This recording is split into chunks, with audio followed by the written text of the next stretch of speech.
आज हम एक ऐसी कहानी सुनने वाले हैं जो सच में दिल को छू जाती है। ये एक सच्ची कहानी है जो हमें सिखाती है कि सीखने की कोई उम्र नहीं होती। ये कहानी है प्यार की, साक्षरता की और उस आत्मनिर्भरता की जो किसी की भी जिंदगी बदल सकती है। तो कहानी शुरू होती है उत्तर कर्नाटक के एक छोटे से गांव से।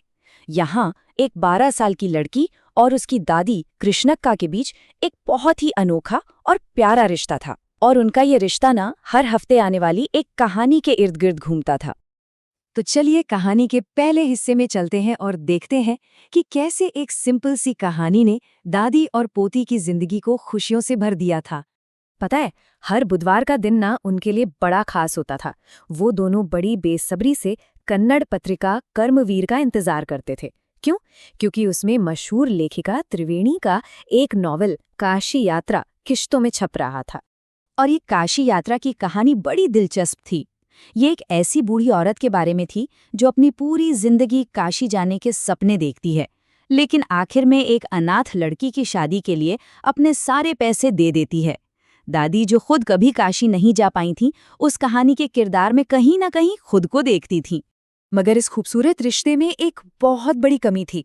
दादी को कहानियों की ये दुनिया तो बहुत पसंद थी, पर अफसोस वो पढ़ नहीं सकती थी। तो इस दुनिया में जाने के लिए वो पूरी तरह से अपनी पोती पर निर्भर थी। और ये कहानी सिर्फ सुनने तक ही नहीं थी। आप सोचिए, दादी इतने ध्यान से कहानी सुनती थीं कि उन्हें एक एक बात याद हो जाती थी, और फिर वो मंदिर में अपनी सहेलियों के साथ उस पर बातें करती थीं। वो कहानी जैसे उनकी अपनी जिंदगी का एक हिस्सा बन गई थी। लेकिन फिर कहानी में एक ऐसा मोड़ आता है जहां पढ़ने और सुनने से बना ये रिश्ता अचानक से टूट सा जाता है। तो सवाल ये उठता है कि जब कहानी सुनाने वाला ही चला जाए तब क्या हो? हुआ भी कुछ ऐसा ही। पोती को एक शादी के लिए पास के गांव जाना पड़ा और यहीं से सब कुछ बदलने वाला था। जब वो एक हफ्ते बाद लौटी तो उसने कुछ ऐसा देखा जिसकी इसने कभी कल्पना भी नहीं की थी। उसकी दादी, जो हमेशा इतनी मजबूत थीं, जिनके चेहरे पर उसने कभी आंसू नहीं देखे थे, वो रो रही थीं।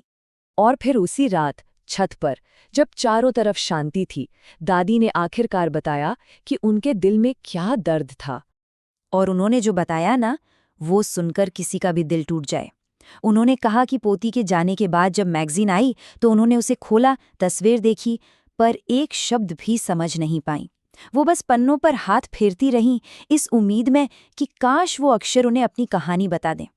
ये लाचारी का, किसी पर निर्भर होने का एक गहरा एहसास था। लेकिन दादी के ये आंसू बेकार नहीं गए। यहीं से कहानी ने एक ऐसा मोड़ लिया जिसने सब कुछ बदल दिया। उनके दर्द ने एक बहुत ही मजबूत फैसले को जन्म दिया। उन्होंने अपनी पोती से एकदम पक्के इरादे से कहा, मैंने फैसला कर लिया है, मैं कल से ही कन्नड़ वर्णमाला सीखूंगी। मुझे आत्मनिर्भर बनना है। ये सिर्फ अक्षर सीखने की बात नहीं थी, ये अपनी आजादी वापस पाने का संकल्प था। अब पोती तो बच्ची थी, उसे ये सुनकर थोड़ी हंसी आ गई कि 62 साल की उम्र में दादी वर्णमाला सीखेंगी। पर दादी का इरादा मजाक नहीं था। वो बिल्कुल शांत और अपने फैसले पर अडिग थीं। और उन्होंने जो बात कही वो हम सब के लिए एक सीख है। उन्होंने कहा, किसी अच्छे काम के लिए अगर मन में ठान लो ना, तो कोई भी मुश्किल तुम्हें रोक नहीं सकती। और हाँ, सीखने की कोई उम्र नहीं होती।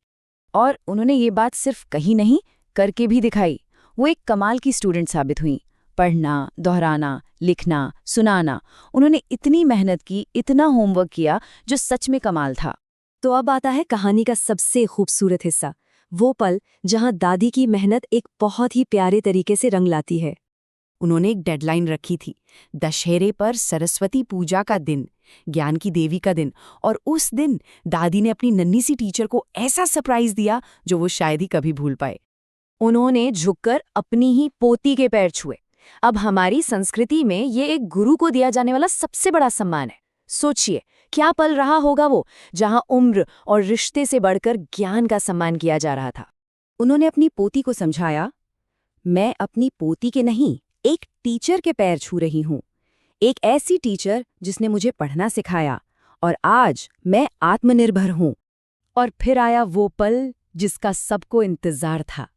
पोती ने अपनी दादी, अपनी पहली स्टूडेंट को तोहफे में वही काशी यात्रा नॉवेल दी।